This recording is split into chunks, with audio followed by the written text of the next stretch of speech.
ओम श्री गणेशाय नमः। भगतजनों राधे राधे। आज हम आपको श्री गीता जी का 10वां अध्याय स्मरण कराएंगे। कृपया कर ध्यान से सुने। श्री कृष्ण भगवान बोले कि हे महाभावो अर्जुन, तू मेरा परम वचन सुन।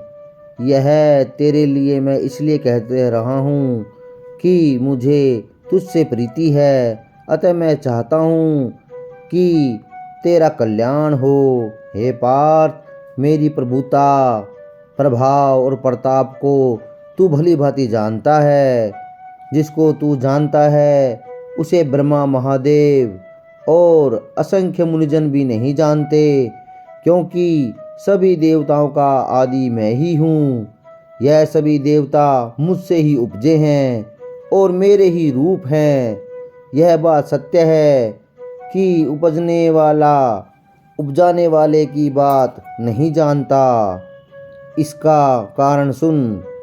जैसे माली बाग में वृक्ष लगाता है, वृक्ष माली का कर्म क्या जाने, ऐसे ही जो ऋषि मुनि और देवता हैं वे मेरे प्रताप को नहीं जानते। मेरे जिस प्रताप को देवता और ऋषि मुनि भी नहीं जानते, वह मैं तेरे लिए कहता हूँ। मैं जन्म मरण से रहित हूँ, अनादि हूँ, मेरा कोई आदि अंत नहीं है। मैं सबका अनादि हूँ। जो पुरुष मुझको ऐसा जानते हैं उन्हें क्या फल मिलता है, यह सुन। हे पार्थ, वह ज्ञानी सब पापों से मुक्त हो जाता है। और सुन, बुद्धि, ज्ञान, निर्मोह, क्षमा, सत्य बोलना, इंद्रियों को जीतना, दुख सुख में एक सा रहना, निर्भय होना, दया, समता में संतुष्ट होना, तपस्या, दान, यश, अपयश, यह सभी लक्षण मनुष्य में पाए जाते हैं। हे पार्थ, मैं सबसे न्यारा हूँ और जिस प्रकार सबकी उत्पत्ति करता हूँ, यह सुन। कमल नाभि नारायण मैं हूँ।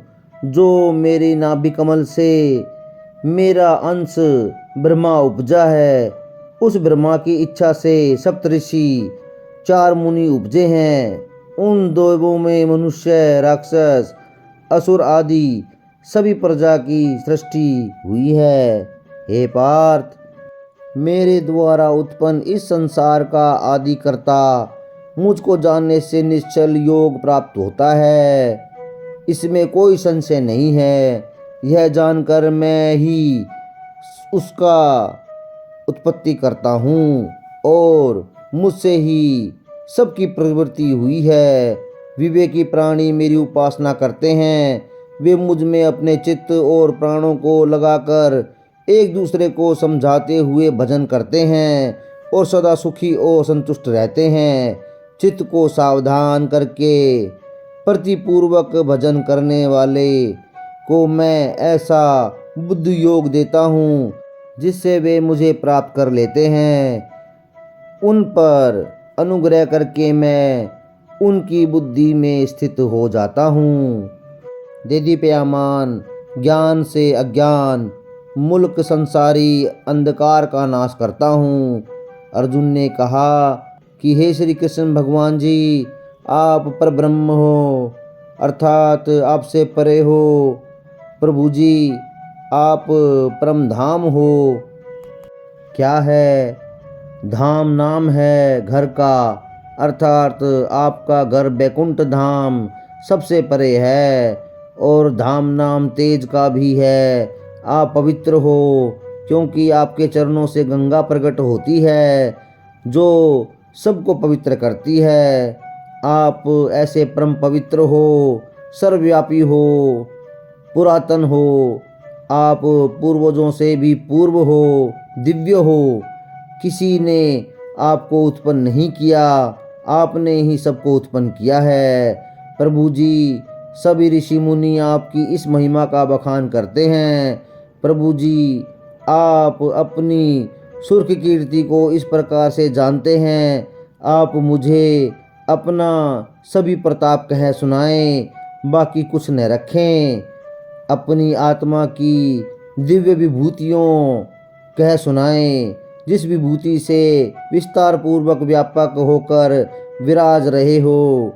हे प्रभु जी, किस किस भाव से आपका चिंतन करें। समस्त ब्रह्मांड में स्थावर जंगम भूत प्राणी विचरते हैं, खेलते हैं। आपकी इस सारी लीला को देखकर मैं आपका सिमरन करता हूँ। हे केशव, आपके कमल मुख से आपकी अमृत रूप महिमा सुनकर मुझे शांति मिलती है, अतः मुझे अपनी महिमा दिखाएं। हे केशव, महान भाव से जो आपकी महिमा गाते हैं उसका स्मरण मुझे भी कराएं। हे भगवान जी, जिसकी जितनी बुद्धि है वह उतनी ही कहता है, मगर आपकी महिमा, मर्यादा और प्रभुता निराली है। इसे तो देवता भी पूरी तरह समझने में असमर्थ हैं। हे पुरुषोत्तम जी, अपने आप को और अपनी मर्यादा को आप स्वयं ही जानते हैं, अतः आप कैसे हैं? आप सर्वभूतों के उत्पत्ति करता हो, आप सबके ठाकुर हो और देवो हो, सारे संसार के प्रभु हो। हे प्रभु जी, आपकी महिमा सुनकर तृप्ति नहीं होती, कृपया कर अपनी महिमा का स्मरण कराओ। मैं जानना चाहता हूँ कि आपकी प्रभुता कितनी है। अर्जुन की प्रार्थना सुनकर श्री कृष्ण भगवान बोले कि हे पार्थ, मेरा विस्तार तो अनंत है, तब भी मुख्य मुख्य विभूतियाँ जो मैं तुम्हें सुनाता हूँ। हे गुणकेश, समस्त भूतों के अंतकरण में रहने वाला आत्मा मैं ही हूँ। मैं ही उनका आदि मध्य और अंत हूँ। मैं आदित्यों में विष्णु, प्रशंसकों में अनेक किरणों के भूषित सूर्य, मरुदगणों में मारीच और नक्षत्रों में चंद्रमा हूँ। वेदों में सामवेद, देवों में इंद्र, इंद्रियों में मन और भूत मात्र में चैतन्य मैं ही हूँ। रुद्रों में शिव, यक्ष तथा राक्षसों में कुबेर, अष्टवसुओं में अग्नि और पर्वतों में सुमेरु मैं ही हूँ। हे पार्थ, पुरोहितों में बृहस्पति, सेनापतियों में स्कंद और जलाशयों में समुद्र मैं ही हूँ। मैं महर्षियों में भृगु हूँ, शब्दों में एकाक्षर ओमकार, यज्ञों में तप और स्थावरों में हिमालय मैं ही हूँ। वृक्षों में पीपल, देवीषियों में नारद, गंधर्वों में चित्ररथ, सिद्धों में कपिल मुनि, वेदों में अमृत से उत्पन्न उच्चैःश्रवा, गजेंद्रों में ऐरावत और मनुष्यों में राजा मैं ही हूँ। शास्त्रों में वज्र, गौ में कामधेनु, प्रजा की उत्पत्ति करने वाला मैं कामदेव और सर्वोपों में वासुकी मैं ही हूँ। मैं नागों में शेषनाग हूँ, जलचरों में वरुण, पितरों में अर्यमा और शासन करने वालों में यमराज मैं ही हूँ। दैत्यों में प्रहलाद, ग्रास करने वालों में काल, मृगों में सिंह और पक्षियों में गरुड़ मैं ही हूँ। शुद्ध करने वाले में वायु, शस्त्रधारियों में राम, मछलियों में मगर, नदियों में गंगा मैं ही हूँ। हे पार्थ, मैं सब प्राणियों का आदि मध्य अंत, विद्याओं में अध्यात्म विद्या और वाद विवादों में वाद मैं ही हूँ। अक्षरों में आकार, शमसों में द्वद, अक्षर काल और चार मुख वाला ब्रह्मा मैं ही हूँ।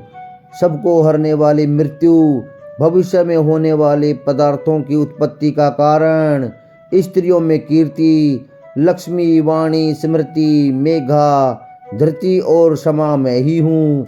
सामवेद में वृत्रस्वाहा, छंदों में गायत्री, मासों में शीर्ष मास और ऋतुओं में बसंत मैं ही हूँ।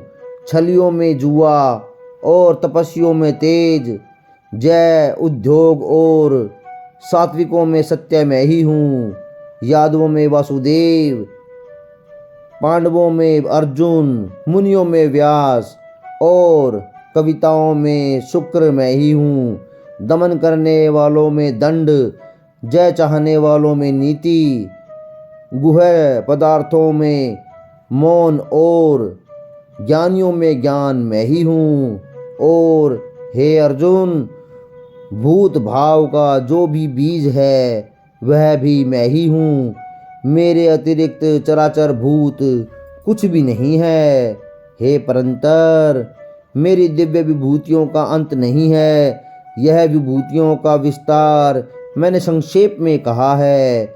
जो भी विभूतिवंत है, शोभावंत है और प्रतापवान जीव है, उन सब का तेज मेरे तेज से ही उपजता है। हे पार्थ, यह थोड़ा सा ज्ञान है और जानना क्या चीज है। यह तो एक ब्रह्मांड की विभूति कही, सबका बखान नहीं किया जा सकता, क्योंकि ऐसे असंख्य ब्रह्मांड हैं जो नाना प्रकार की विभूतियों से भरे हुए हैं। मेरे से इस प्रकार निकले हैं जैसे समुंदर से जल की बूंद एक रेत के दाने पर पड़े तो उसे दाने को भिगोए और पीछे समुंदर भरा पूरा रहे। इसी प्रकार अनेक ब्रह्मांड मुझ में से निकले हैं, मैं फिर भी पूर्ण हूँ। यह तो विभूति कही है। अब हे अर्जुन, यह जो मैं तेरे रथ पर विराजमान हूँ उसकी महिमा सुन। मेरा आदि मध्य और अंत नहीं है।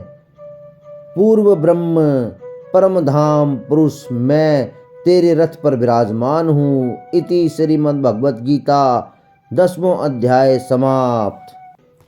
अब मैं आपको 10वें अध्याय का महत्तम सुनाने जा रहा हूँ। कृपा करें ध्यान से सुने। श्री नारायण जी बोले कि हे लक्ष्मी, अब 10वें अध्याय का महत्तम कहता हूँ। इसके सुनने से महापापी भी गति हो जाती है। बनारस नगर में धीरजी नामक एक ब्राह्मण रहता था। वह एक दिन महादेव जी के दर्शन को चला। गर्मी का मौसम था। तपती धूप से चक्कर खाकर वह एक मंदिर के निकट गिर गया। उधर से शिव जी का एक गण निकला तो उसने महादेव जी से जाकर बताया कि हे महादेव जी, आपका एक सेवक तो आपके दर्शनों को आ रहा था, वह एक मंदिर के निकट मूर्छित पड़ा है। महादेव जी सुनकर भी चुप रहे। गण पुण्य ब्राह्मण के पास गया तो उसे मृत पाया। तब उसे बड़ा आश्चर्य हुआ और वह पुण्य महादेव जी के पास जाकर बोला कि हे नाथ, यह कैसा चमत्कार है। इस ब्राह्मण ने ऐसा कौन सा पुण्य किया था जो इसे इतनी भली मृत्यु प्राप्त हुई है। काशी जी क्षेत्र, गंगा का किनारा, संतों और विश्वेश्वर जी का दर्शन, एकादशी का दिन। हे प्रभु, कृपा कर बताएं कि इसने ऐसा कौन सा पुण्य किया था। तब महादेव जी ने कहा कि हे भृंगी, मैं इसके पिछले जन्म की कथा कहता हूँ, सो सुन। एक समय मैं और पार्वती कैलाश पर बैठे थे। कुछ गण भी हमारे पास थे। तभी एक हंस जो ब्रह्मा का वाहन था मेरे दर्शन को आया। वह ब्रह्मलोक से मानसरोवर को जाता था। मानसरोवर में सुंदर कमल खिले थे। एक कमल को लांघते समय उसकी परछाई कमल पर पड़ी। हंस अचेत हुआ और काला हो गया। उसी मार्ग से मेरा एक गण भी आ रहा था। उसने आकर जब यह हाल मुझे बताया तो मैंने कहा कि वो हंस को ले आए। हमने पूछा कि हे हंस, तू श्याम वर्ण क्यों हुआ। प्रभु, मैं आपके दर्शन को आ रहा था कि मानसरोवर को लांघते समय एक कमल पर मेरी परछाई पड़ी, जिसे मैं काला हो गया और मूर्छित होकर गिर पड़ा। कारण मैं नहीं जानता। यह सुनकर शिवजी हंसे। आकाशवाणी हुई कि हे महादेव, आप जो सोच रहे हैं वह बात मैं आपको बताता हूँ। तब शिवजी ने कहा कि हे आकाशवाणी, तू मेरे पास आओ, मैं देखना चाहता हूँ कि तुम कौन हो। तब चतुर्भुज रूप धारे एक गण वहां आया और बोला कि हे स्वामी, यह सारी बात तुम इस कमलिनी से पूछो, यही सब कुछ बताएगी। तब कमलिनी ने कहा कि हे शिवजी महाराज, मैं अपने पिछले जन्म की कथा कहती हूँ।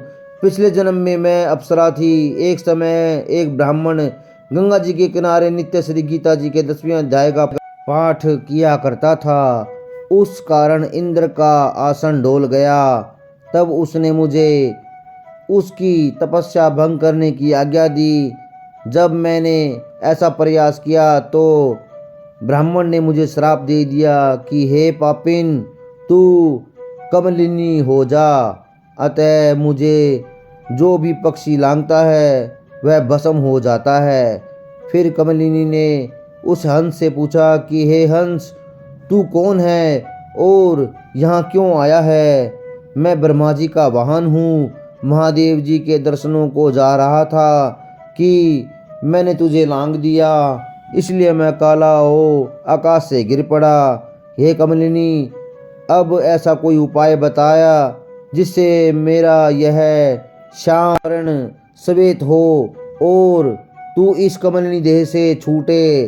तब कमलिनी ने कहा, कोई गीता जी के 10वें अध्याय का पाठ सुनाए, तब उद्धार होगा। तभी एक ब्राह्मण वहां आया। उसने सरोवर में स्नान कर शालिग्राम का पूजन किया और गीता जी के 10वें अध्याय का पाठ किया, जिसे सुनकर कमलिनी का उद्धार हुआ और हंस भी शाम से श्वेत हो गया। फिर दोनों ने ब्राह्मण को हाथ जोड़कर नमस्कार किया। श्री नारायण जी बोले कि हे लक्ष्मी, इस 10वें का अध्याय का महत्तम है जो तूने स्मरण किया। बोलो सच्चिदानंद भगवान की जय। श्रीमन नारायण नारायण हरि हरि, नारायण नारायण हरि हरि। गोविंद बोलो गोपाल बोलो, राधा रमण हरि गोविंद बोलो। जय जय श्री राधे। बोलो वृंदावन बिहारी लाल की जय।